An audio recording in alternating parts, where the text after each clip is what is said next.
Kwa majina naitwa Laurentina Rafael Mkali, ni mkazi wa kitongoji cha Kati. Kwa niaba ya umoja wa kina mama nashukuru kwa mradi huu wa maji. Lakini nasema kwa kitongoji hiki watu tupo wengi, tunahitaji vituo vingine. Tuletewe tena tupate kuongezewa maji mengi.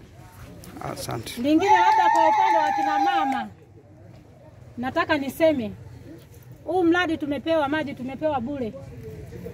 Nataka niwashauri kitu kimoja. Iwapo kama kutakuwa kuna kitu kimeharibika, tuungane jamani kwa utengenezaji. Sio unafuata kuchangisha unasema au nini mgia hela. Hilo lisiwezi.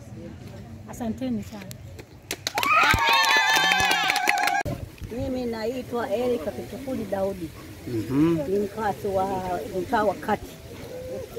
Asante sana, kwa hiyo tumepata hiki kisima. Tunaona kisima hiki kidogo, watu wengi, tunaomba msaada mtuongezee vingine kisima. Mtaa wa Kati vidogo sana, tuko wengi. Tunaomba msaada wa wenu.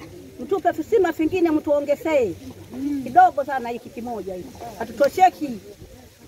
Asante sana. Asante. Naitwa Omari Yasini Mkweji, mkazi wa kitongoji cha Kati, mtaa wa Kati, kijiji cha Isunura, kata ya Mawindi. Hivi tunashukuru sana wafadhili waliotoka huko nje kutuletea kuona kwamba kata yetu ya Mawindi, kijiji cha Isunura, hakina maji ya kutosha. Baada ya kutuletea visima tunawashukuru sana.